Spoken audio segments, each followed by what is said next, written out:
So this is a portrait I did of Thom Yorke from Spheres.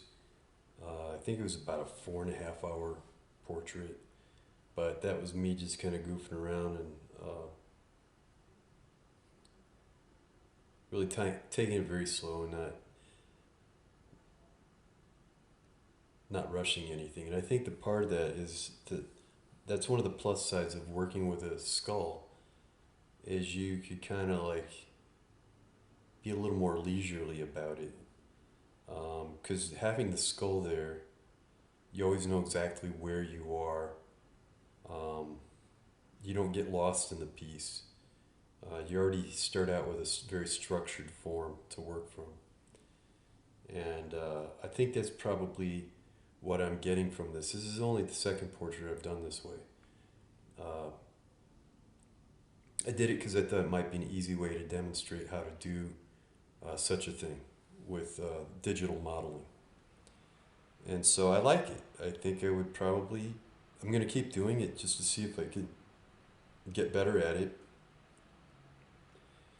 to the point where, it's comfortable and it seems like the most sensible way to do it, which I think it's rapidly getting there.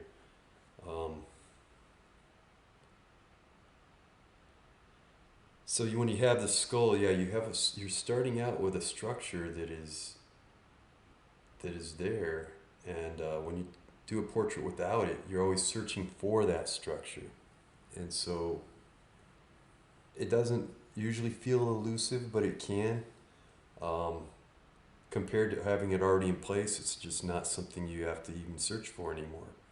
So that's a plus. Um, the downside of it is that everybody's skull is different, so you can't assume that one skull fits all. Um, you can make adjustments, but it's good knowing that when you start out with a skull, it may not fit the face that you're trying to put on it. So as long as you know that going into it, you can make those adjustments, whatever you need to do. And working with spheres, I think that I like Sculptris. It's very comfortable. I'm used to working with it, so I can manipulate the spheres pretty easily. But all these newer digital modeling apps, um, they're built for being able to use spheres, so it should be easier with them. But some are just still a little bit difficult to retrieve the tools and get what you want in a timely fashion.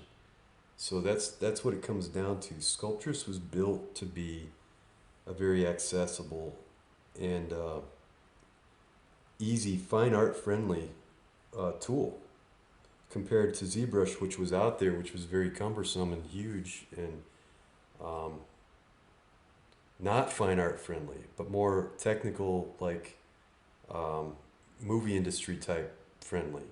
That's kind of two different things.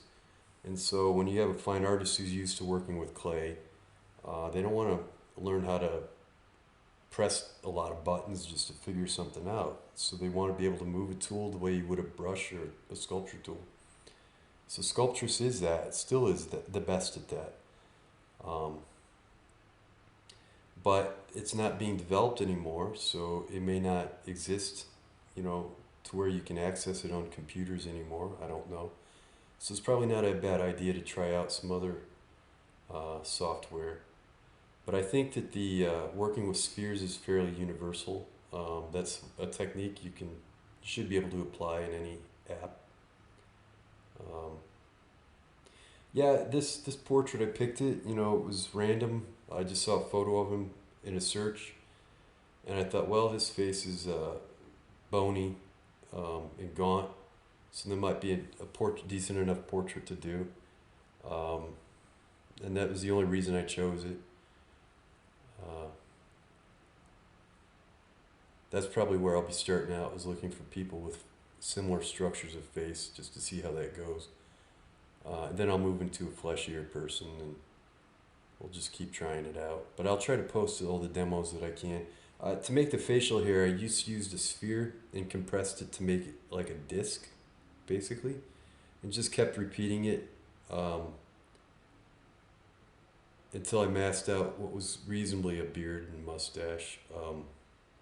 It's a pretty quick way to do it, and I think it could get more realistic the more discs I added to it. So probably what I ended up with is just more or less a start, because the beard and mustache have different parts to it.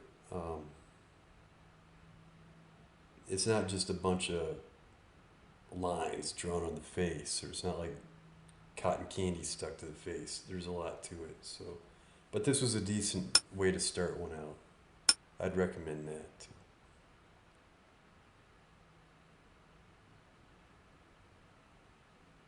Yeah, when you're doing a portrait, look for all the different angles that you can. Um, Keep it turning, keep it moving.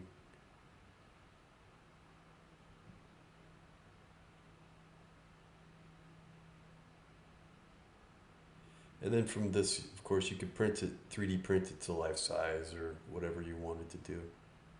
Um, there's a turntable component to Sculptris, so you can just kind of flip that on and kind of take a look. Um, so that's where I ended up just for this project, just for the demo. All right, thanks.